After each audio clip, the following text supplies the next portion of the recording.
más el tiempo de aterrizaje, más que me lo entreguen. No se puede determinar. No se puede determinar. Entonces, ahí el código quedó de una manera muy abierta, diciendo el tiempo suficiente, pero no establece cuál es el tiempo suficiente. ¿Cuál sería el tiempo suficiente para usted? Pues el tiempo que se tarde en llegar la aceptación a la persona que propone, al operante. Dice que tenga conocimiento. Si usted llega a las oficinas hoy a las 7 de la noche, no, a las 7 todavía no, llega a las 9 de la noche a recoger la encomienda, pero de ahí lo invitaron a irse a alguna su fiesta. Bueno, ahora no, porque estamos en toque de queda, ¿verdad? Pero igual, usted mete el sobre a su carro y se va y lo lee hasta el día siguiente. Hasta el día siguiente va a ser de su conocimiento. Y entonces la pregunta era, ¿cuál era el tiempo suficiente? Es indefinido. Es subjetivo. Más que indefinido, es subjetivo. No se puede determinar cuál es el tiempo. Entonces, cuando el legislador metió tiempo suficiente, la verdad lo que hizo ahí fue meter problemas, porque tiempo suficiente no se puede establecer.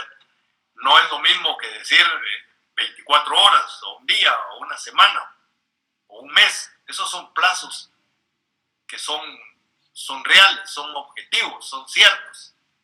Pero un tiempo suficiente, no hay manera de determinarlo. Es bien complicado. Yo no le puedo explicar cuál es el tiempo suficiente. Tendríamos que ver el contrato específico para ver cuál es ese tiempo suficiente. Porque el tiempo suficiente podría ser de unas horas. Es decir, yo llego con usted y usted es, qué sé yo, es pastelero y necesito un pastel y le digo, mire usted, fíjese que tengo necesidad de un pastel para el día de hoy. Mi actividad es a las 9 de la noche. Yo llego ahorita a las 6, hay 3 horas. El tiempo suficiente para que usted me entregue el pastel, si no ponemos plazo, si usted no me dice, mire, Lick, a las 8 de la noche se lo entrego, ahí ya me está poniendo plazo. Pero si se nos olvidó poner el plazo, ¿cuál es el tiempo suficiente para que me entregue el pastel? El tiempo que se tarde en hacerlo, hornearlo, dejar que se enfríe un poquito, ponerlo en el molde y entregármelo. Ese es el tiempo suficiente. ¿Cuánto es eso? No sé. No sé cuánto se tardaría usted en hacer un pastel, cuánto tiempo debe llevar en el horno y luego de eso prepararlo para entregármelo. No lo sé, pero estamos hablando de horas. Podría ser 2 horas. Entonces en 2 horas yo llego y ya usted me lo entrega. Ese fue un tiempo suficiente para que me lo entregue.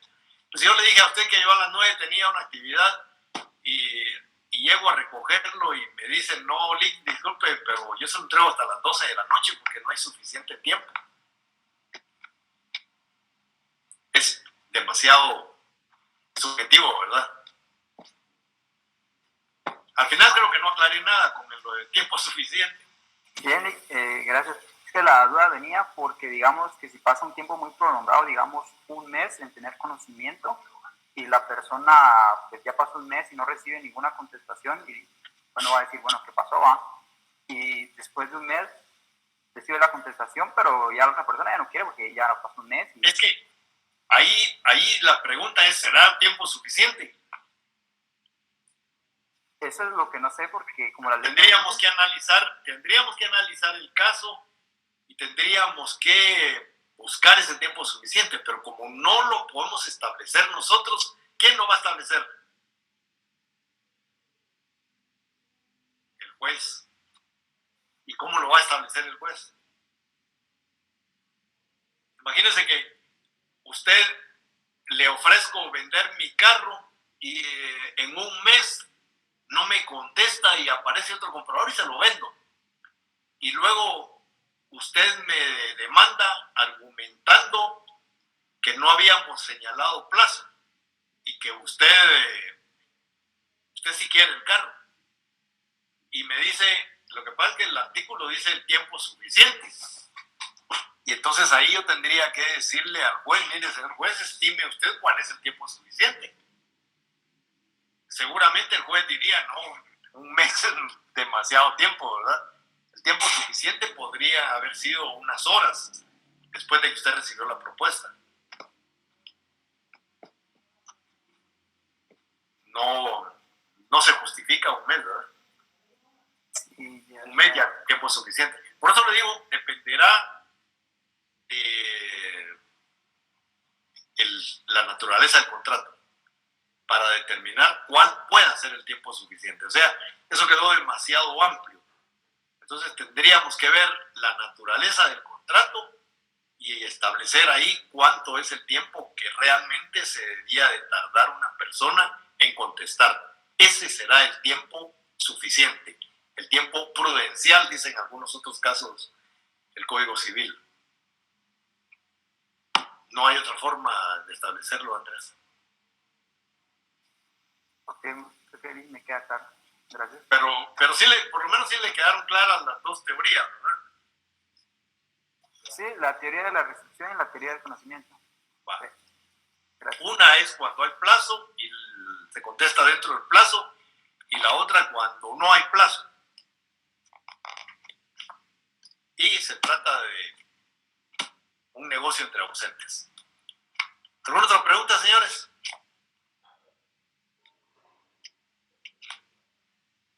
¿No? Bueno, ¿cuál fue la siguiente clase?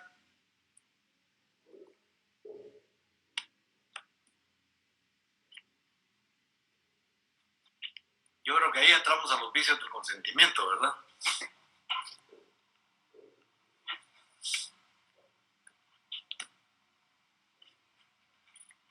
La tercera clase, ¿sobre qué tema hablamos en la tercera clase?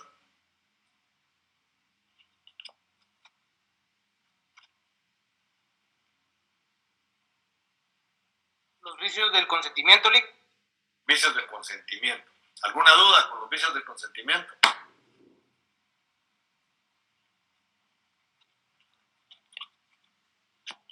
¿Entendieron bien lo que es el consentimiento viciado, lo que es la declaración viciada, las diferencias entre ellas, el dolo, el error, la violencia, la simulación? ¿Les quedó todo eso claro?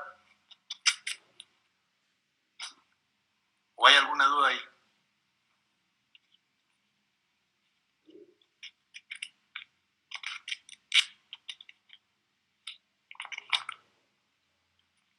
Si ustedes no tienen duda, yo tengo una. ¿Estudiaron, señores?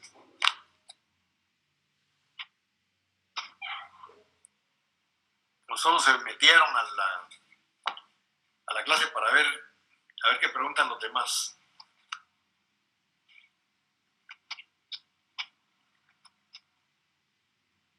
Yo les decía en alguna ocasión que cuando yo jugué béisbol había, es decir, una pelota que iba a caer entre dos jugadores. El que estaba en mejor posición comenzaba a gritar, voy, voy, voy, para que el otro ya no se metiera.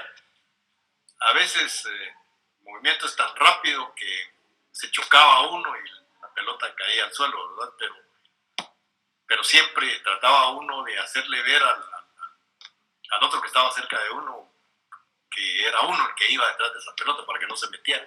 Voy, voy. ¿A qué viene esto? Que con ustedes no hay un voy, voy, con ustedes es un vas, vas, vas, ¿verdad? Hacerlo vos. Y ahí están todos esperando a que alguien pregunte. ¿Por qué no preguntan ustedes? Cada uno de ustedes debe tener dudas. Si no, pues qué bueno. Tampoco los voy a forzar a que me pregunten cuando ya saben todo. Pero No sabemos nada, sabemos mucho. yo eso más creo que no estudiaron. Y uno de los requisitos que yo les puse a ustedes para hacer la clase de hoy, como le estamos haciendo, era que vinieran con sus preguntas. Les dije, tráiganlas escritas. Y así cada uno puede preguntar lo que quiera. Pero fíjense que me han hecho 4 preguntas.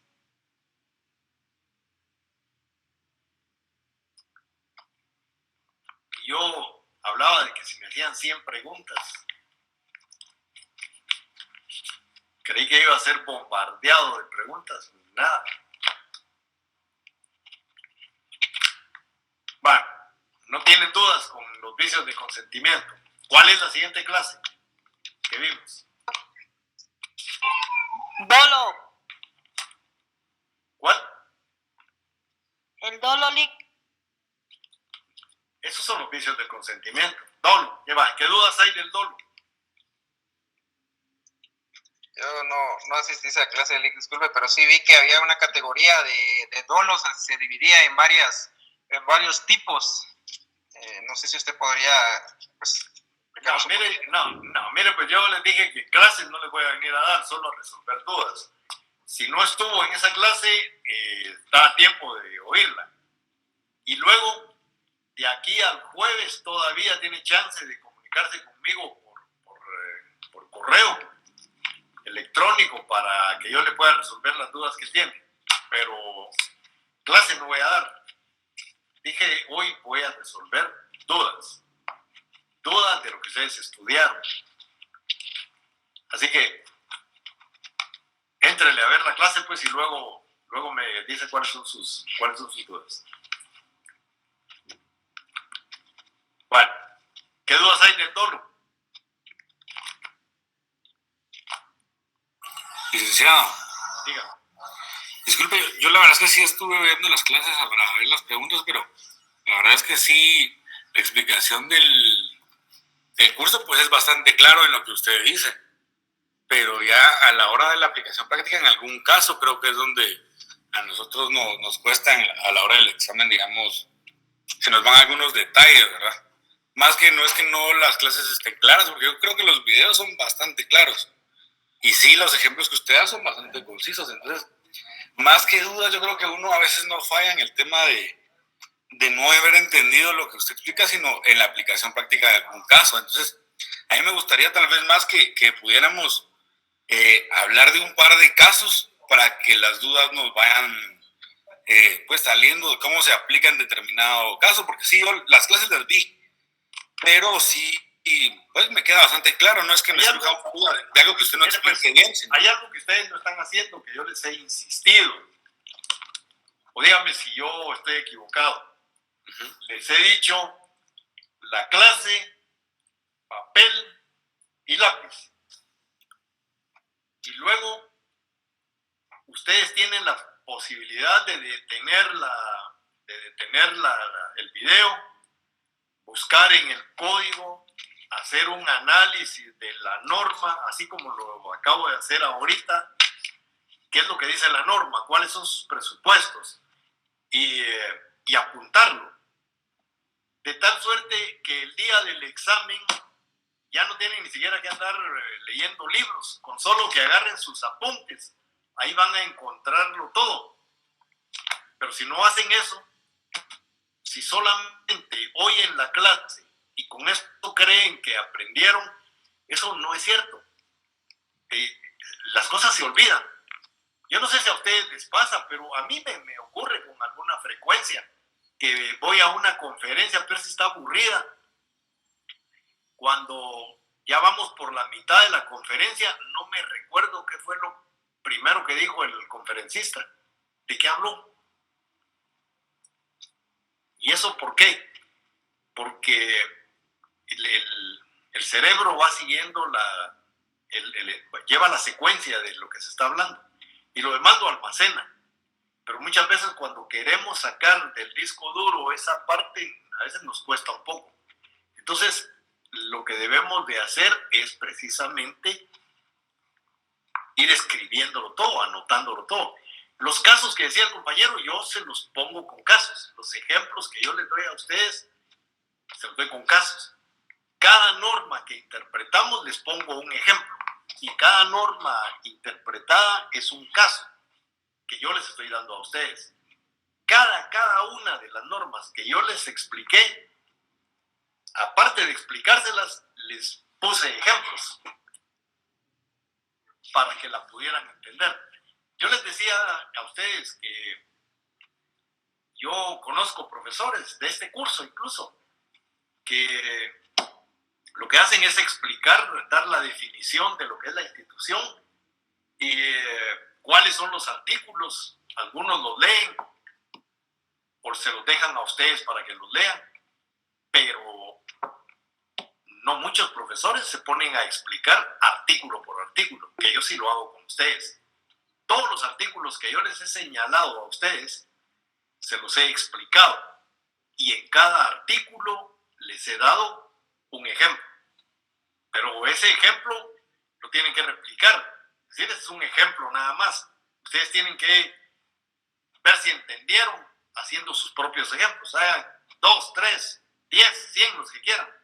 Porque les he dicho, en la calle, ya como abogados, no pueden pensar en el ejemplito que yo les di, pues, una cosa tan simple. Los casos van a ser mucho más complejos, pero ya ustedes tienen la base para poder resolverlos. Entonces yo entiendo que en los exámenes, es que el problema es este, miren, si les hago exámenes donde tienen que contestar, les va mal. Y si les hago exámenes donde pueden buscar en sus apuntes, buscar en el código, buscar en los libros que tengan, les va mal. Entonces, la verdad es que ya no sé entonces de qué manera pueda yo evaluarlos. ¿Cómo puedo saber qué saben o qué no saben? Y en este curso, este es un curso práctico. Contratos es un curso donde vemos muchos artículos y la aplicación de esos artículos a casos reales. Así es que está bien que les parezcan sencillos los ejemplos, las clases, pero no se confíen en eso.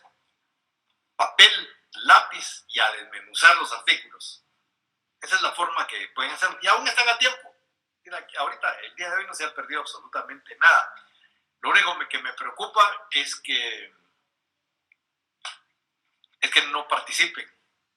Cuando no participan, yo no sé si es porque no entendieron o porque de veras no tienen dudas.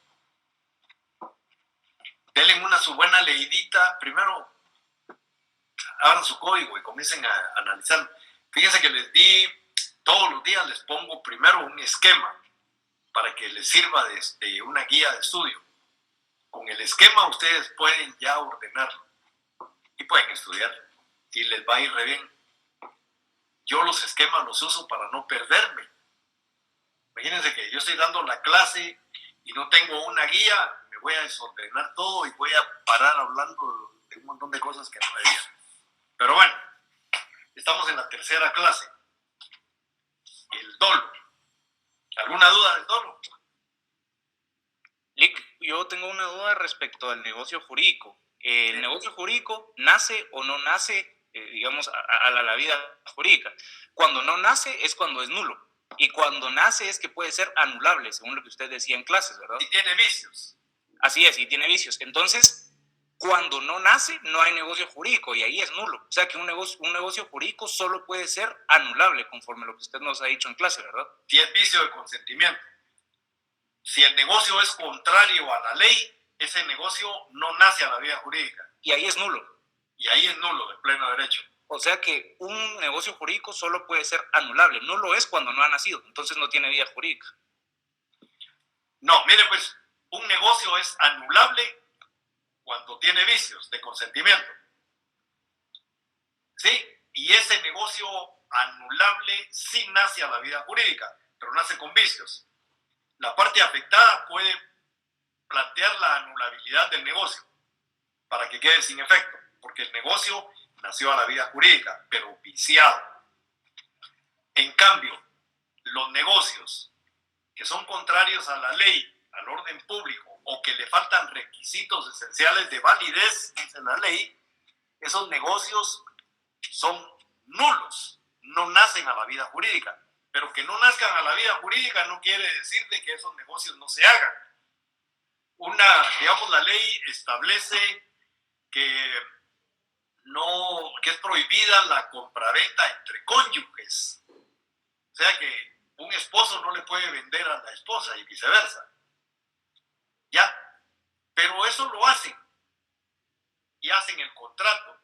Inscriben la compraventa. Imagínense que es un bien inmueble. Lo inscriben en el registro de la propiedad.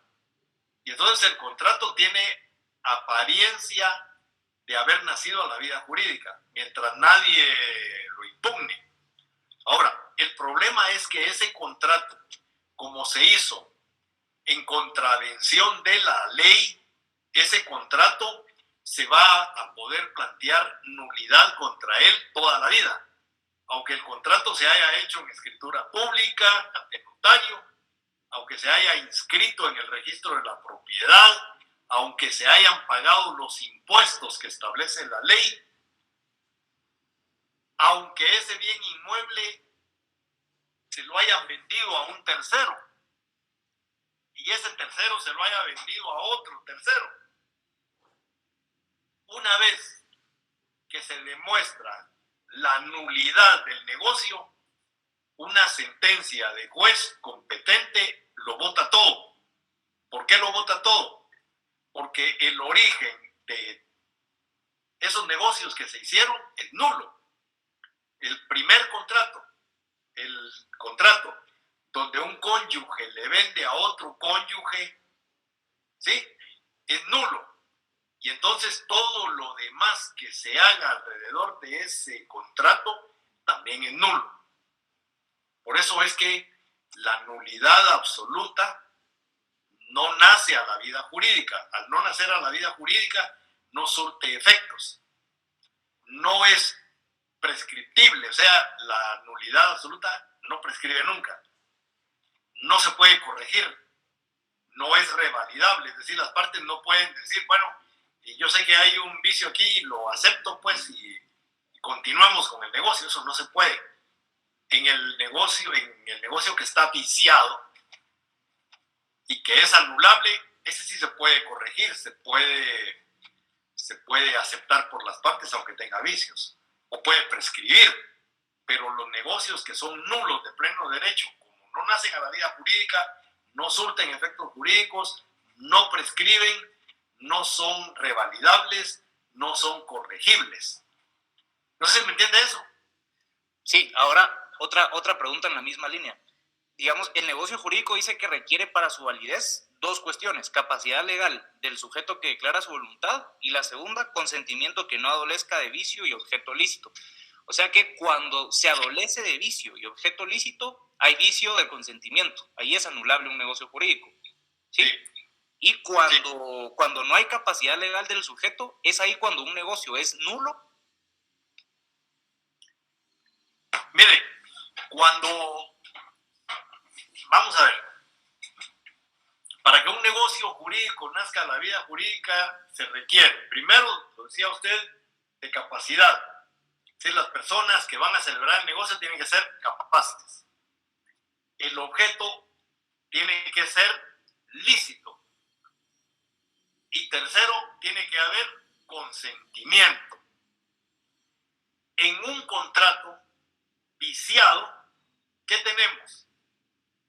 Tenemos capacidad, tenemos objeto lícito y tenemos consentimiento, porque hay consentimiento. Lo que pasa es que el consentimiento está viciado, por eso es anulable. Diferente es que falte uno de esos elementos en el contrato. Si en un contrato no hay objeto, ese contrato es nulo. Si en un contrato no hay capacidad de las partes, ese contrato es nulo. Si en ese contrato no hay consentimiento, fíjense bien, dije no hay consentimiento, ese contrato es nulo. Pero en el ejemplo que usted me señalaba, hay capacidad, hay objeto, hay consentimiento. Lo único que el consentimiento está viciado por dolo, por error o por violencia. pero está viciado. Pero sí existe consentimiento. ¿Ya? Y como sí hay consentimiento, como sí nace a la vida jurídica, como sí surte efectos jurídicos, entonces es que la parte afectada puede plantear la anulación. Ahora, cuando no existe alguno de esos elementos, entonces el negocio es nulo. Ahí ya no puede plantear uno la anulabilidad de un negocio, sino de una vez lo que plantea uno es la nulidad por ausencia de cualquiera de esos elementos. Y me faltaba un cuarto, que es la causa. Cuando un contrato no tiene causa, también es nulo de pleno derecho.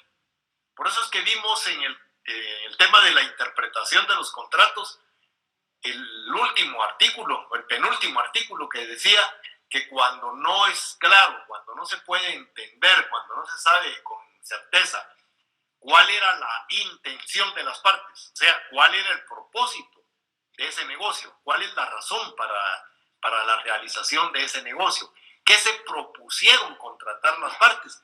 Entonces ahí estamos en presencia de una ausencia de causa. Y por eso es que ese artículo dice, si no se puede establecer cuál es la intención de las partes, el negocio es nulo. Y la causa no solo la encontramos ahí, la encontramos en otro montón de artículos que los voy a ir señalando cada vez que entremos a alguno de los contratos o alguna institución donde vamos a ver que la causa es determinante para la celebración del negocio. Entonces, hay contratos que tienen capacidad, que tienen consentimiento y que tienen un objeto lícito, como el caso de la simulación absoluta y otros más que vamos a ver. No es el único, la simulación absoluta. Pongo la simulación absoluta porque ya hablamos de ella. En la simulación absoluta hay consentimiento. Las partes que simulan dan su consentimiento, es decir, están de acuerdo. ¿De acuerdo en qué? En defraudar a otro. Pero están de acuerdo, hay consentimiento entre ellos. El objeto es lícito.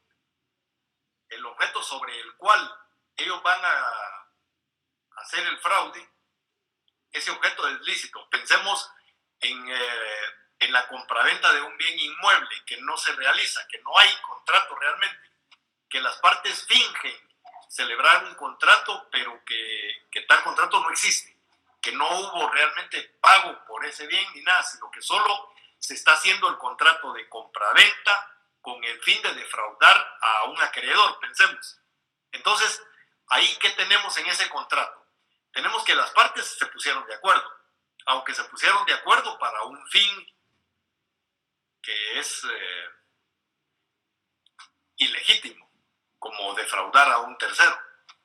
El objeto es lícito, el inmueble sobre el cual están celebrando el negocio, el inmueble existe, está registrado y tiene todos sus impuestos pagados, etcétera, etcétera, es lícito. Y las personas son capaces. Entonces, con eso ya tendríamos los tres elementos que dice el artículo 1251. Y entonces la pregunta es, ¿por qué ese contrato es nulo? ¿Por qué la simulación absoluta adolece de nulidad absoluta? Y entonces entendemos que es porque falta un elemento que no lo dice el 1251, que es la causa. En ese contrato no existe un propósito, no hay una razón legítima de realizarlo, no hay en sí una compraventa. Pero fíjense que sí están los tres elementos anteriores, sí hay capacidad, sí hay consentimiento, sí hay objeto lícito. Pero ese contrato es un contrato que nunca existió, es un contrato, por lo tanto, nulo. Y entonces diría uno, ¿por qué va a ser nulo si tiene los tres requisitos que dice el 1251? Porque le falta el otro, que dice la ley, que no está en el 1251, pero todos sabemos que la causa es determinante, la causa es un requisito esencial de validez, porque si un contrato no tiene causa, si un contrato no tiene una razón de ser, un porqué, ese contrato no nace a la vía jurídica. Por eso la simulación absoluta es nula de pleno derecho. ¿Estamos, Carlos? Sí, clarísimo. Entonces es nulo cuando le falta uno de los elementos, de los 4 elementos que ya nos agregó ahorita la causa, y es anulable cuando hay vicio. Exactamente. Gracias, Lick. Para servirle, Carlos. ¿Alguna otra pregunta? Bueno, para los que vinieron, aunque no hayan estudiado y estén aquí presentes, ahí les tengo un regalo. En el tema de los vicios de consentimiento o vicios de declaración de voluntad, ¿cuál es el plazo para poder plantear la anulabilidad del negocio? Ya me lo había dicho alguien en una ocasión y yo le dije, se los voy a decir el último día, previo al examen. Hoy es ese último día. Si me acompañan con su código en el 1312.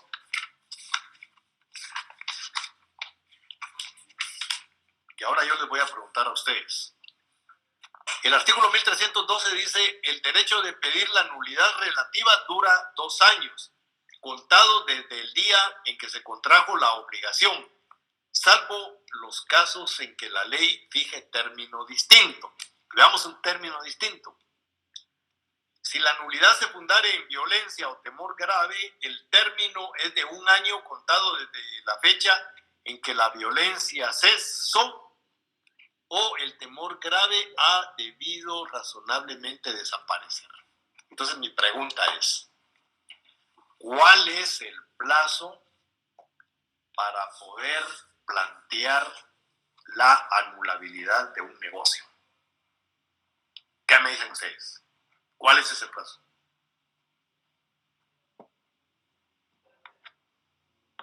Dos años, como usted lo mencionó en el 1312, ¿no? Está de que a partir de que las partes firmaron el contrato, pues empieza a correr el tiempo, 2 años, para declarar una nulidad por alguna nulidad relativa. Y si es por violencia, 1 año de haber cesado la violencia, o 1 año a partir de que firmó el contrato, tiene él para que en ese año se haya desvanecido la violencia para poder declararlo. Va, ahí es donde me decía alguien, no me acuerdo quién fue, que las clases estaban claras, pero luego al contestar era donde no le atinaban. Yo creo que la razón es precisamente porque no se toman el tiempo para analizar y para pensar. Fíjese que la norma nos está diciendo varias cosas. Integremos lo que sabemos.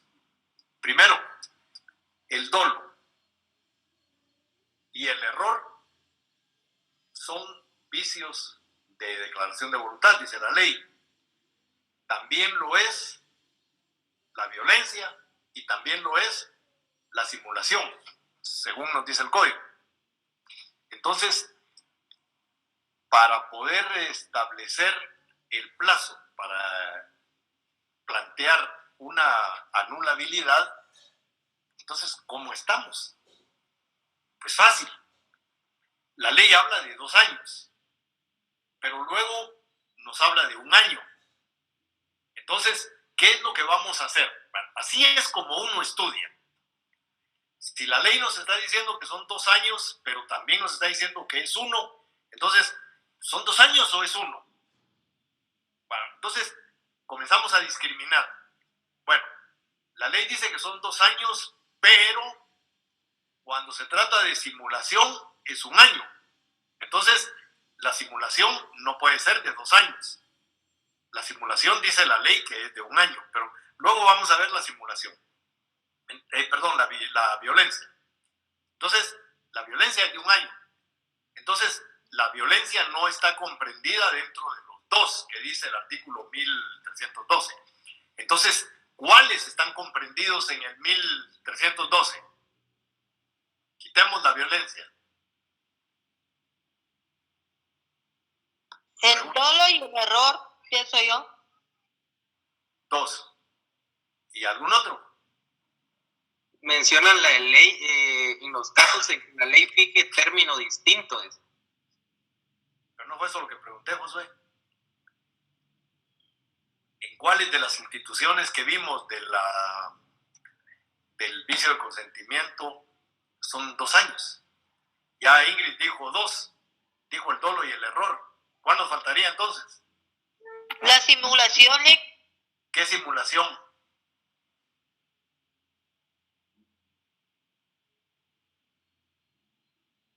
La simulación, usted dijo que no era ¿Qué un vicio del simulación? Hay consentimiento. 2 simulaciones, Ingrid. ¿Qué simulación? La relativa, Lick, no. Relativa. ¿Se dan cuenta? Ustedes sí saben, pero no piensan, no analizan. Cuando estamos hablando de 2 años para plantear la anulabilidad, quitemos la violencia, porque la violencia ya nos está diciendo que es de 1 año. ¿Sí? La simulación, por lo que dijo Josué, que la ley establezca plazos diferentes. ¿En qué instituciones establece la ley plazos diferentes? En un primer término tenemos la violencia, ya hay un plazo diferente. En otro lado tenemos la simulación absoluta, porque sabemos que la simulación absoluta no prescribe, o sea que ahí no hay plazo. Entonces solo nos quedan 3. ¿Cuáles son las 3 que nos quedan? Nos quedan el dolo, el error y la simulación relativa. Entonces, si mi pregunta fuera, ¿cuáles son los plazos que establece la ley o cuál es el plazo que establece la ley para plantear la anulabilidad? ¿Cuál sería la respuesta? La respuesta sería, para el dolo, el error y la simulación relativa, 2 años. Para la simulación absoluta no hay plazo. Esa no prescribe. Y para la violencia, 1 año. ¿Pero 1 año qué? 1 año a partir del momento que la violencia dejó de existir. ¿Eso qué quiere decir? Que si a una persona le arrancan la voluntad a la fuerza, amenazado, le van a matar a su familia, lo van a matar a él, qué sé yo. O sea, hay una fuerza ilegítima sobre él para que acepte un contrato. Entonces, como ahí su voluntad está viciada, ahí él no está prestando su consentimiento como establece la ley. ¿Cómo debe ser el consentimiento? Dijimos que debe tener 2 o más declaraciones de voluntad, ¿sí? Expresadas en forma consciente y libre. Esta persona está dando su voluntad, pero no lo está dando de una manera libre. Está siendo coaccionado, está siendo amenazado. Entonces, su declaración de voluntad está no viciada con los vicios de la anulabilidad, está arrancada a la fuerza. Entonces, ahí, como me preguntaba Carlos, ahí no hay consentimiento. La persona dice que sí, pero la persona está diciendo que sí porque tiene una pistola en la cabeza. Entonces, ese consentimiento que supuestamente está dando no es libre. Por lo tanto, ese contrato es nulo de pleno derecho. Entonces, cuando una persona ha sido violentada, lo dije en la clase, para mí que debiera de haber una nulidad absoluta, no una nulidad relativa.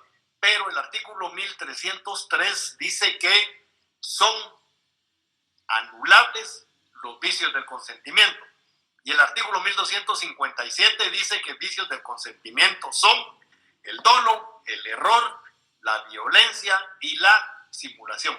Entonces, si el código dice que la violencia es anulable, aunque yo crea que no es anulable, sino que es nula, pues nosotros nos tenemos que ir por el lado de que es anulable. Y entonces, ¿en qué plazo se plantea la anulabilidad? 1 año después de que la violencia cesó. ¿Cuánto tiempo duró la violencia? Bueno, la violencia puede durar días, puede durar horas, puede durar meses, puede durar años incluso.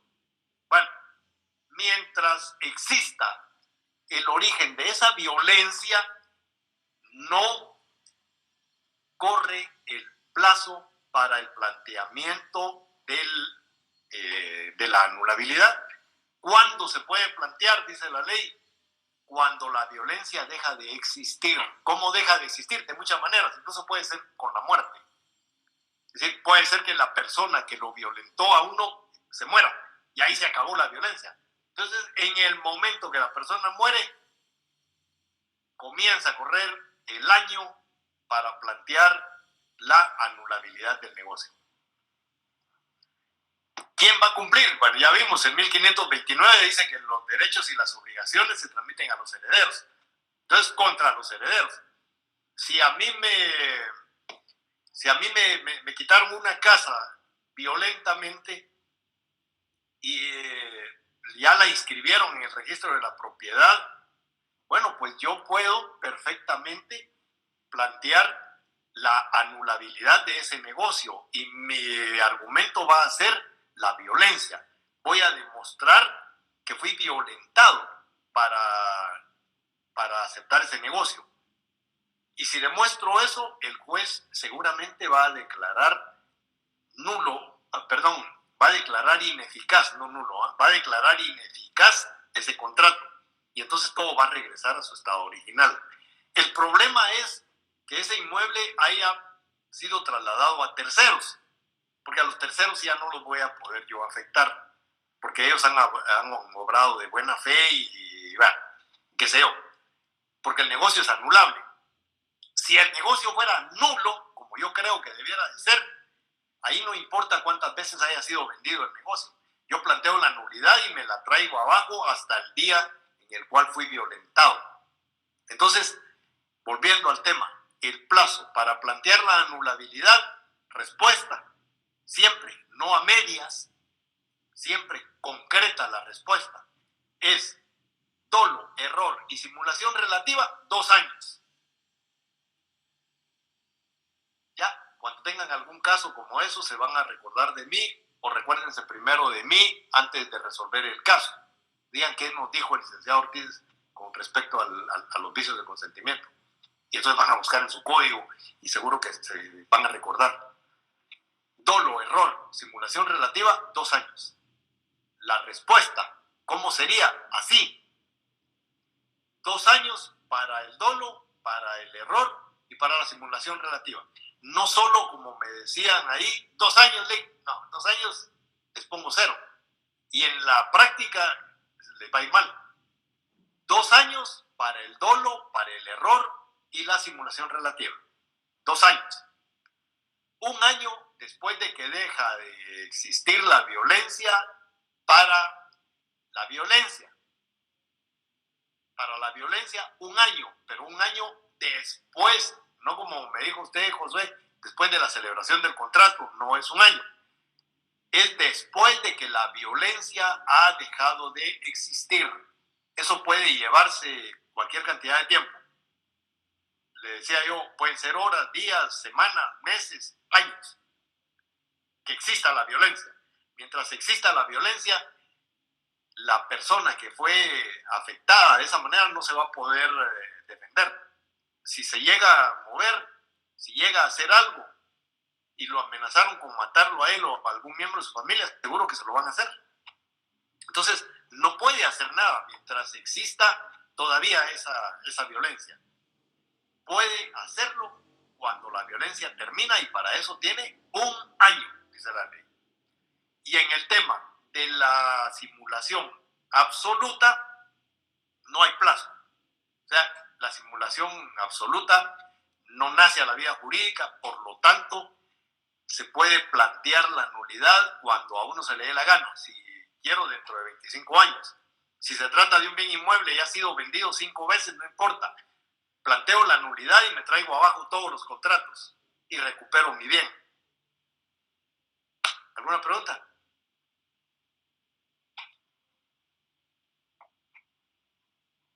¿Lo entendieron? Sí, licenciado, gracias. Lo hablamos de... Y lo entendimos, gracias. Me da la impresión que así gritadito entienden mejor. Voy a comenzar a gritar en mis clases.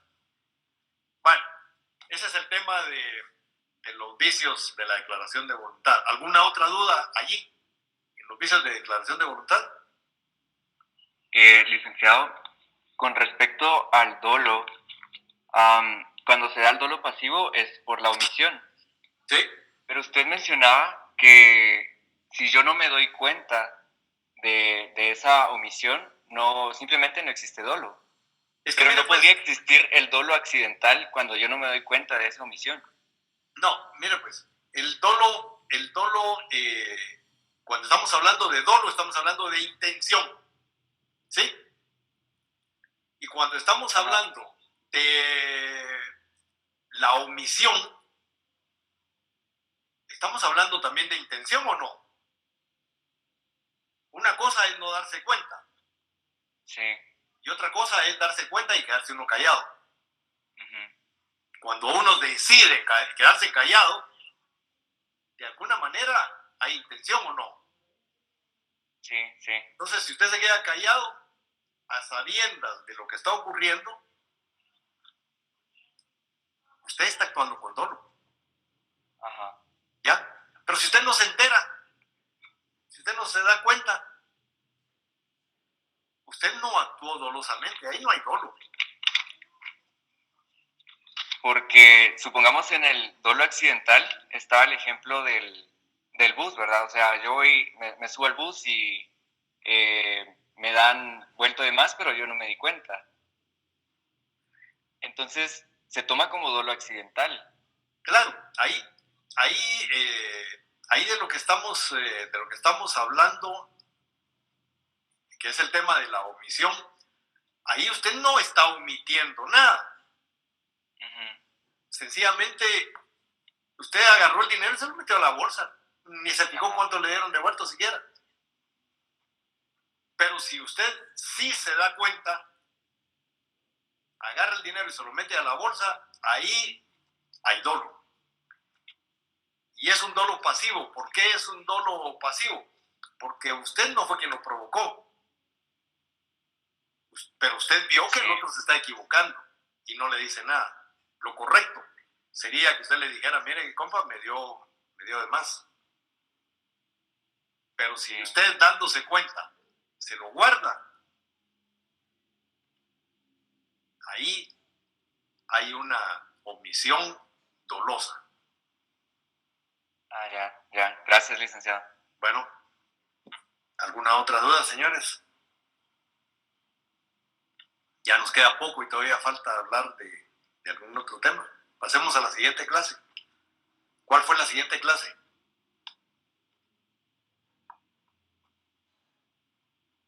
El contrato, Lic.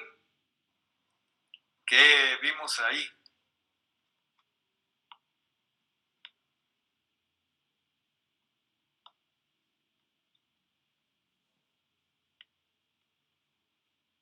¿Qué vimos en esa clase?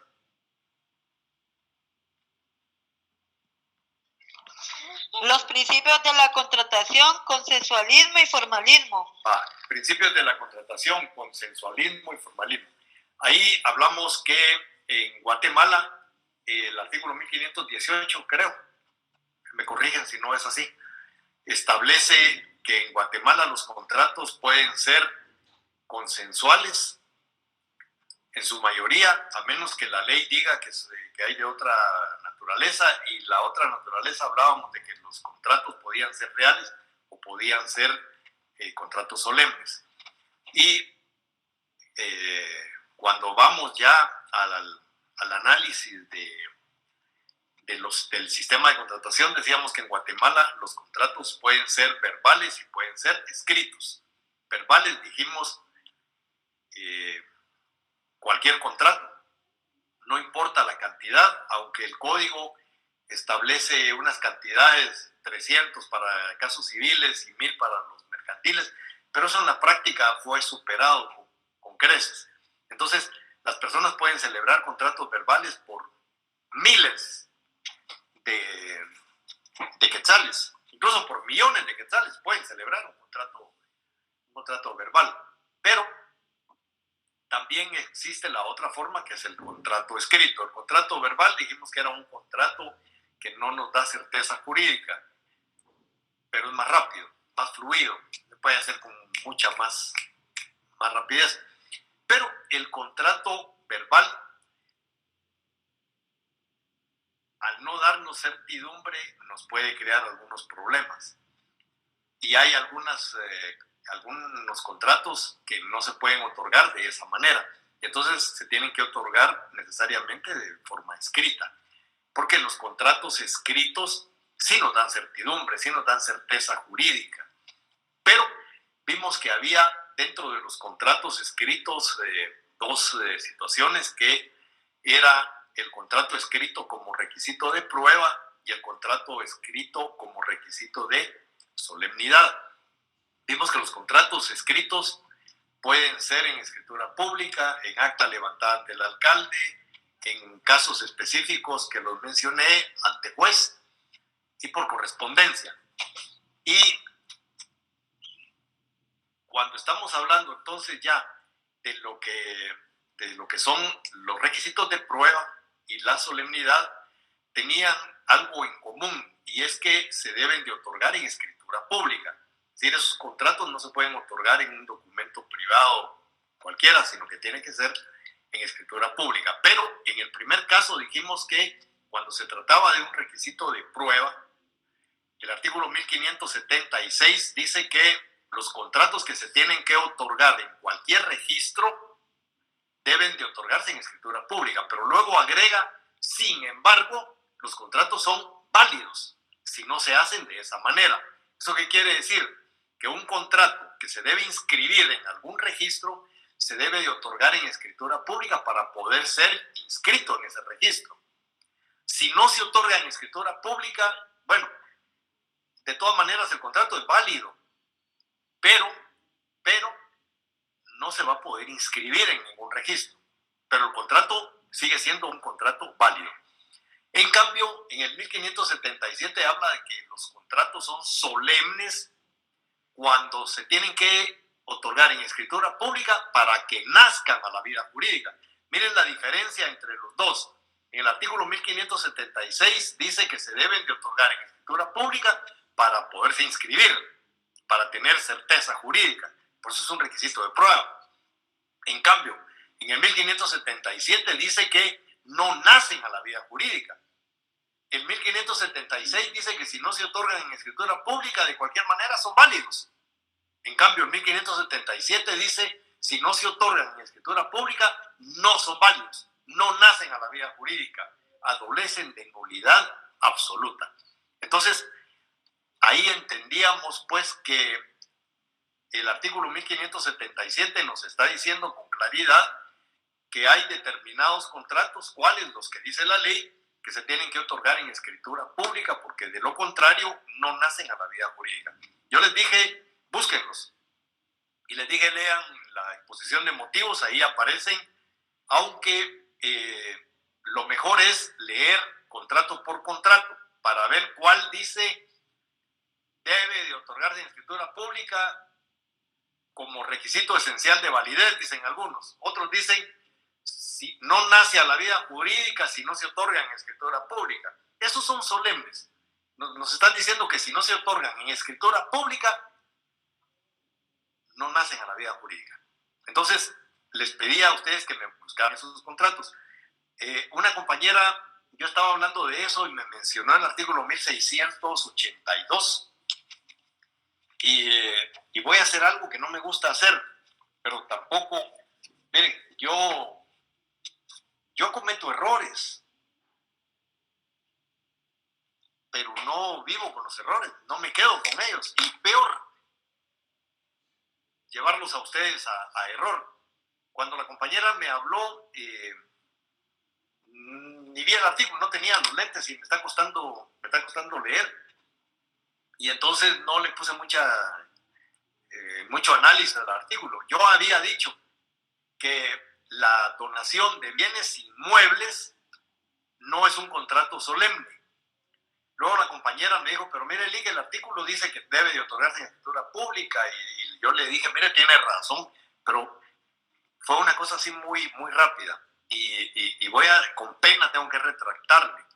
Cuando dije que para mí el contrato de donación de bienes inmuebles no es solemne, es porque yo tenía la fundamentación para eso, pero como mencioné yo ahí a Chupaliente cuando lo valió el otro tipo, dijo que me agarró por sorpresa, pues ella me agarró por sorpresa también. Y entonces le dije, sí, mire, usted me retracto, pero de ahí me quedé con la duda, me puse a analizar bien el artículo y dije, no, sí, yo tengo razón. No sé por qué le dije a la compañera, no hay ningún problema, si es como usted dice, no es así. Miren, el artículo 1682, para que estemos en sintonía, dice, la donación de bienes inmuebles debe otorgarse y aceptarse por escritura pública. Eso parece ser un contrato solemne, porque está diciendo que para otorgarlo y para aceptarlo es una obligación de otorgarse en escritura pública. Pero le falta algo a esa norma para que sea solemne. Ayúdenme, ¿qué le falta a esa norma para que sea solemne?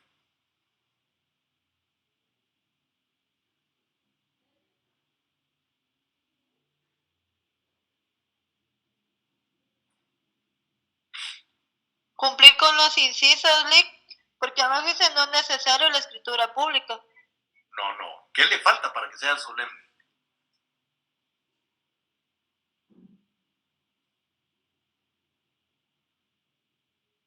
Algo que debía de decir, pero no lo dice. Tal vez que diga que es requisito esencial para su validez, Lick. Exactamente. ¿Qué? Joel. Espero que no necesite ningún punto, pero si le hace falta, me dice, mira, Lick, yo le contesté tal cosa correctamente y tiene su punto ganado. Para que esa norma sea solemne, le hace falta precisamente lo que dice Joel David. Le falta que diga como requisito esencial de validez, pero no lo dice.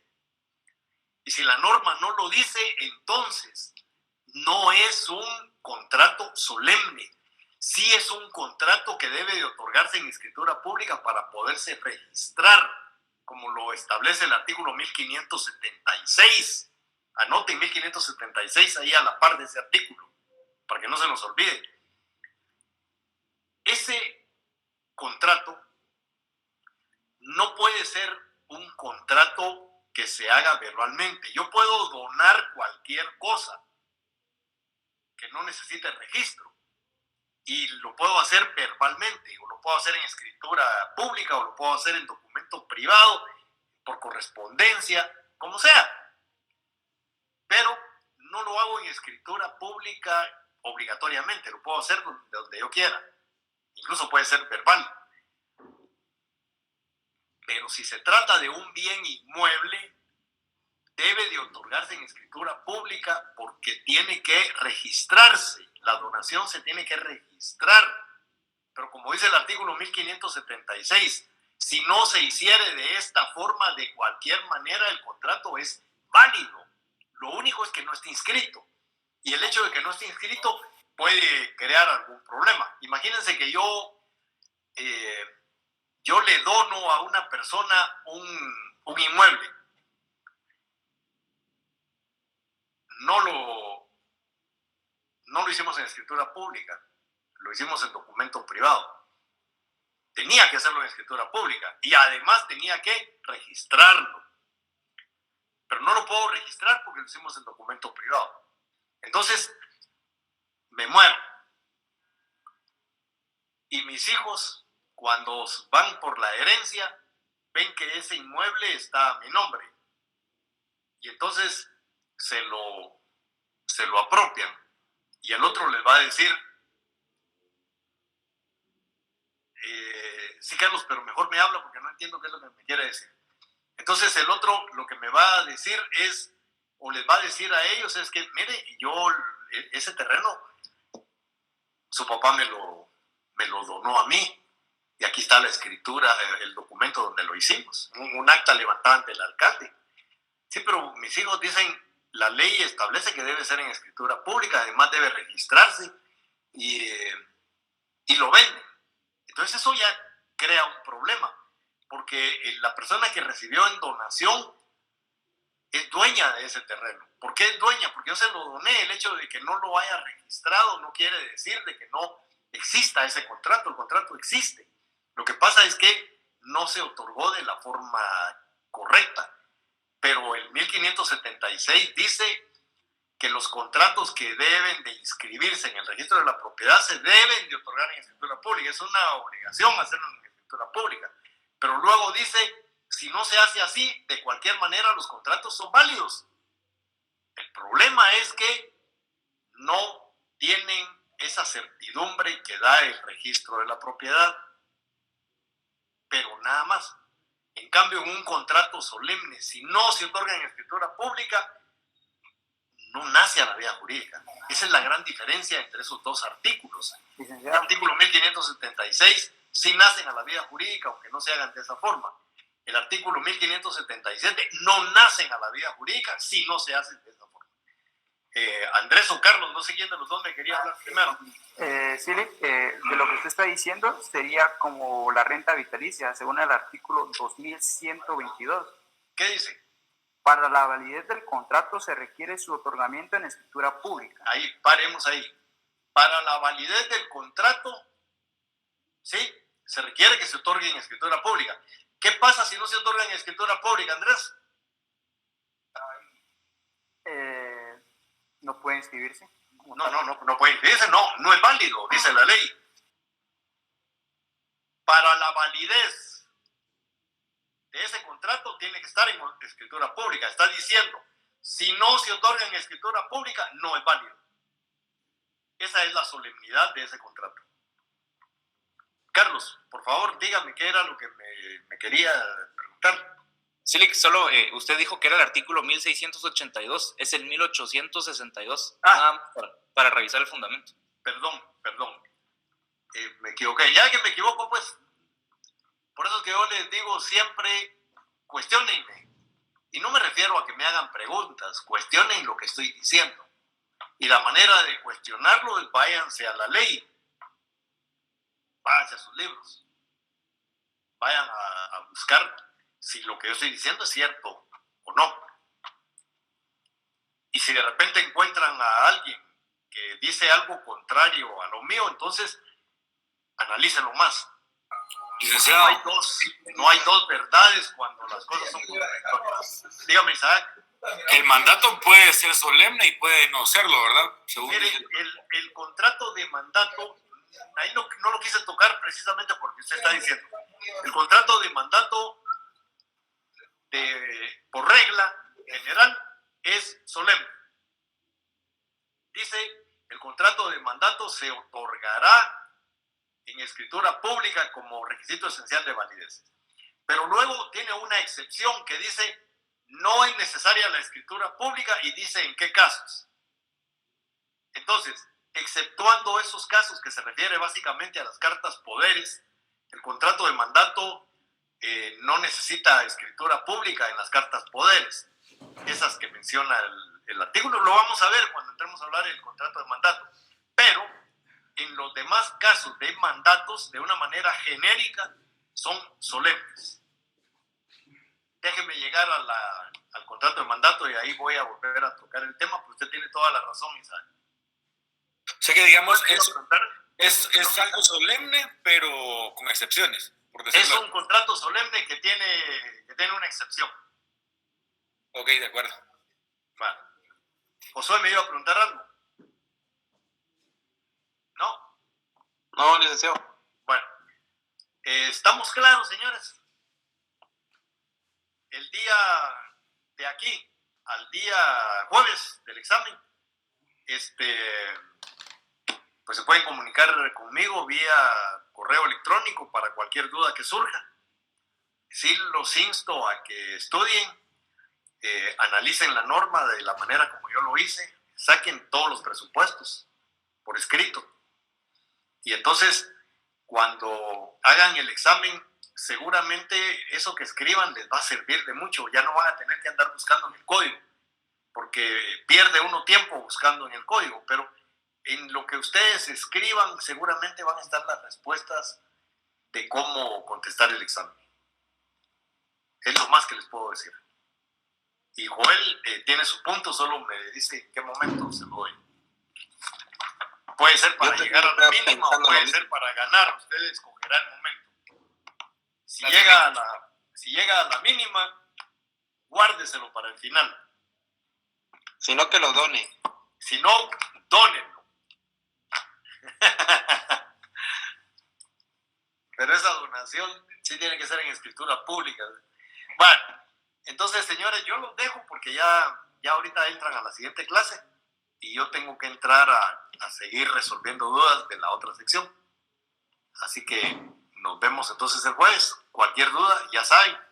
Si necesitan que yo me integre a algún grupo de estudio, pues también solo me lo hacen saber y yo con gusto me meto ahí a resolverles de viva voz las dudas que puedan tener si están estudiando en grupo.